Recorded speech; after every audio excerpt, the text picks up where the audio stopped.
Ensuite, sur un autre sujet, j'en profite pour vous dire un mot de la niche parlementaire du groupe de la France Insoumise à l'Assemblée nationale.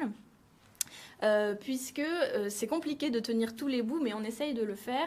Vous savez peut-être, mais une fois par an, on a une journée en hémicycle où on choisit l'ordre du jour de ce qui va être programmé et discuté par l'ensemble des députés.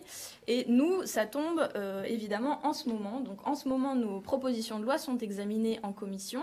La moitié la semaine dernière, une autre moitié cette semaine. Et le 26 mars, en hémicycle, on aura notre niche parlementaire où donc on présente 7 lois très différentes. Pour vous les égrener très rapidement, on a essayé de coller là aussi à ce qui préoccupe les Françaises et les Français en ce moment. Donc on a programmé plusieurs lois d'intérêt local et direct, on va dire, en écho à la campagne des municipales. Une loi pour un droit au logement effectif, pour éviter les expulsions et garantir le fait qu'il existe suffisamment de logements sociaux. Une loi pour les cantines vertueuses, donc pour des cantines bio, où on mange bio, qui soient gratuites et accessibles à tous les enfants. Une loi également pour faciliter l'accès aux colonies de vacances, pour un droit aux vacances pour toutes et tous, notamment en créant un fonds de solidarité qui permettrait de financer ces départs en vacances pour tous les enfants. Ensuite, sur un autre plan, on a également essayé de proposer plusieurs lois qui répondent aux violences qui ont eu lieu cette année, notamment sur la question des violences policières, avec l'année de gilets jaunes et l'année d'événements violents qu'on voit beaucoup aussi sur les réseaux sociaux de la part des forces de l'ordre. On s'est concentré sur certaines techniques d'immobilisation qui se sont avérées létales dans différents cas de figure pour différentes personnes, et donc pour interdire ces techniques d'immobilisation. Sur un autre plan, mais là aussi qui est une forme de violence, une violence sociale cette fois, on propose une loi pour plafonner les frais bancaires. Ça peut paraître anecdotique, mais ça ne l'est pas du tout, parce que aujourd'hui, pour beaucoup de Françaises et de Français, les frais bancaires se surajoutent à des difficultés économiques déjà préexistantes et très importantes.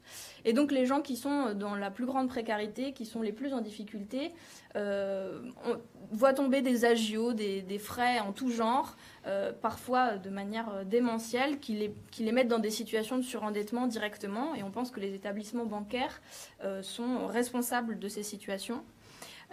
Et enfin, le dernier type de loi, on va dire, ce sont des lois qu'on a voulu pour faire écho au travail de nos eurodéputés au Parlement européen.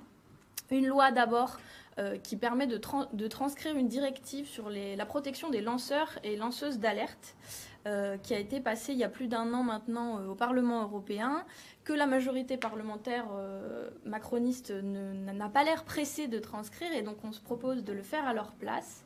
Donc on a fait une loi pour cela. Et puis la dernière, enfin, qui sera en fait la première en hémicycle, c'est une proposition de résolution cette fois-ci pour une bifurcation écologique. C'est, avec l'anglicisme, c'est notre version du Green New Deal, en écho à ce qui est fait notamment par le mouvement de Bernie Sanders aux États-Unis pour une vraie transition, une vraie bifurcation écologique et sociale.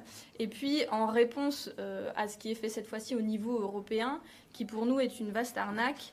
Et donc on y a ajouté beaucoup d'impératifs en termes de justice sociale, en termes d'identifier les réels besoins et de revoir notamment les impératifs de production. Et donc ça, ce sera notre dernière loi. Donc voilà, je vous invite à suivre ce travail-là qui va s'égrener jusqu'au 26 mars, donc le jour de l'hémicycle.